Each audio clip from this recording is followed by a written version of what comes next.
Assalamualaikum warahmatullahi wabarakatuh.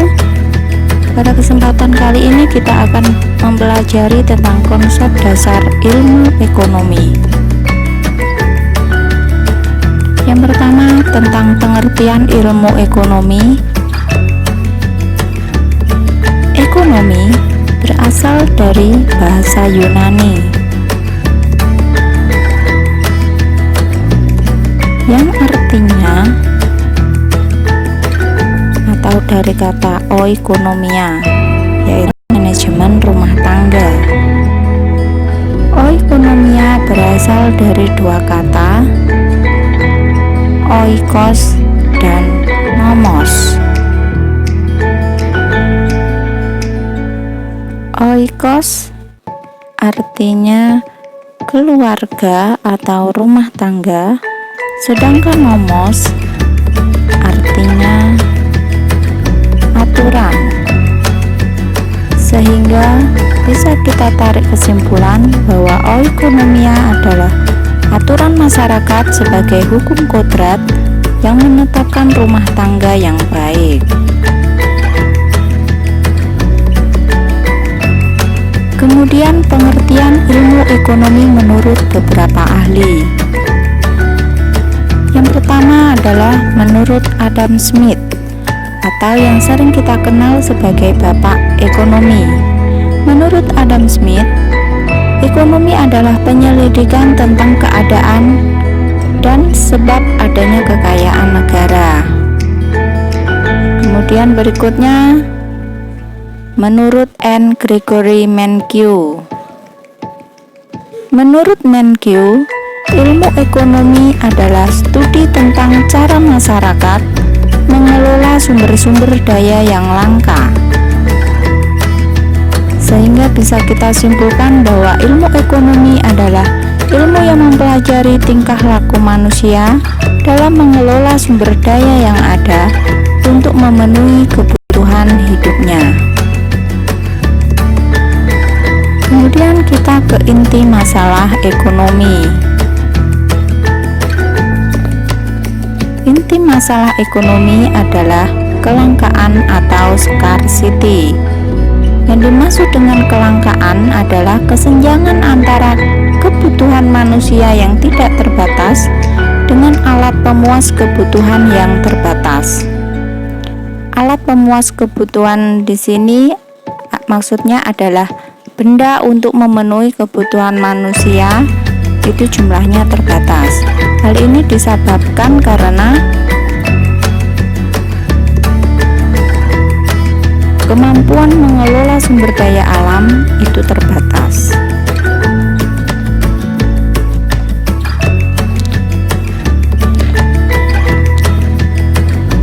Berikutnya adalah faktor penyebab dari kelangkaan.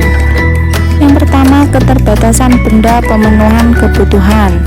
Kemudian kerusakan sumber daya karena ulah manusia, keterbatasan kemampuan manusia mengolah sumber daya ekonomi, bencana alam, peningkatan kebutuhan yang lebih cepat dibandingkan penyediaan sarana pemenuhan kebutuhan.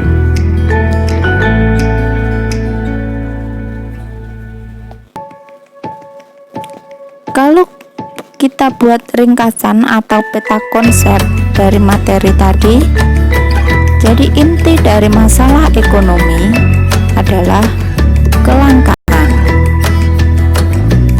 Karena adanya kelangkaan, maka seseorang akan membuat suatu pilihan-pilihan dalam kehidupannya.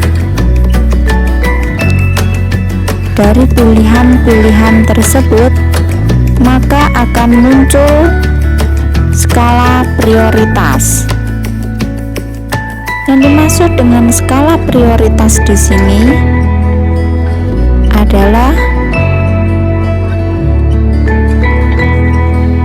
kebutuhan yang paling penting atau yang paling utama itu yang akan didahulukan.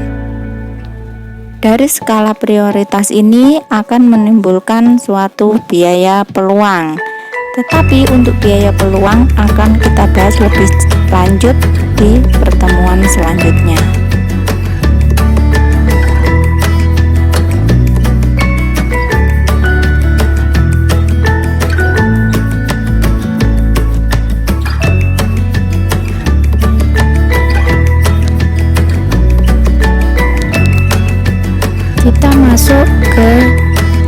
jenis atau macam-macam kebutuhan.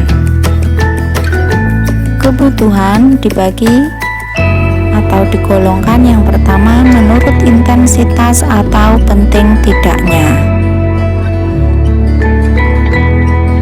Menurut intensitasnya atau penting tidaknya, kebutuhan dibagi menjadi 3. Ada kebutuhan primer, kebutuhan sekunder, dan kebutuhan tersier atau LUK. Yang dimaksud dengan kebutuhan primer adalah kebutuhan pokok atau kebutuhan utama yang harus dipenuhi, misalnya sandang, pangan, papan. Kemudian yang kedua adalah kebutuhan sekunder. Yang dimaksud kebutuhan sekunder adalah kebutuhan pelengkap atau kebutuhan yang pemenuhannya setelah kebutuhan primer terpenuhi, misalnya perabotan, televisi. Kemudian yang ketiga adalah kebutuhan tersier atau LUK atau kebutuhan akan barang mewah. Kebutuhan tersier adalah kebutuhan yang dipenuhi setelah kebutuhan primer dan sekunder terpenuhi, misalnya berlian, villa, dan barang-barang mewah lainnya.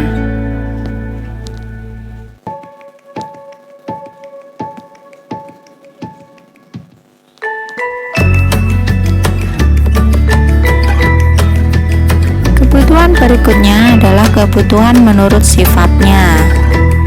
Menurut sifatnya, kebutuhan dibagi menjadi 2, yaitu kebutuhan jasmani dan kebutuhan rohani. Yang dimaksud dengan kebutuhan jasmani adalah kebutuhan yang berhubungan dengan fisik atau jasmani seseorang, misalnya makan, minum, olahraga.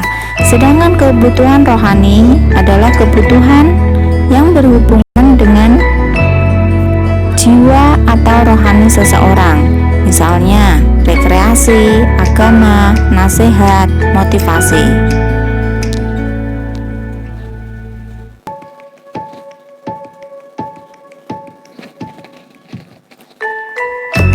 Kebutuhan berikutnya adalah menurut waktu. Menurut waktunya, kebutuhan dibagi menjadi 2, yaitu kebutuhan sekarang dan kebutuhan yang akan datang.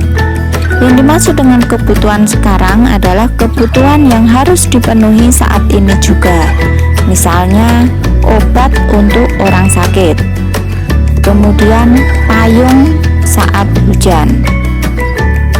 Sedangkan yang dimaksud dengan kebutuhan yang akan datang adalah kebutuhan yang pemenuhannya di masa mendatang, contohnya dengan menabung.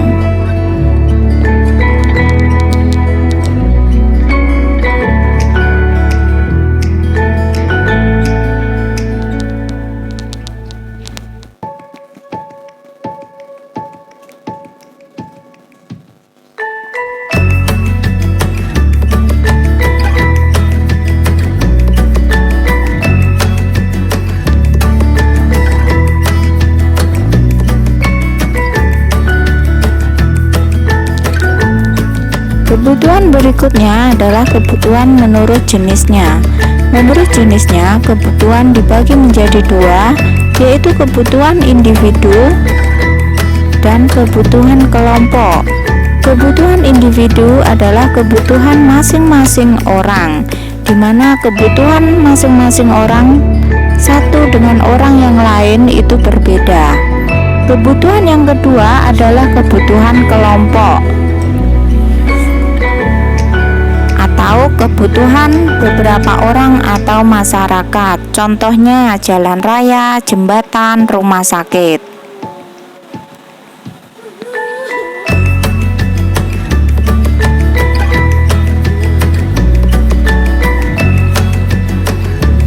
Setelah kita mempelajari tentang konsep dasar ilmu ekonomi dan beberapa jenis dari kebutuhan, maka kalian bisa mengerjakan latihan untuk membuat daftar kebutuhanmu sesuai jenis kebutuhannya.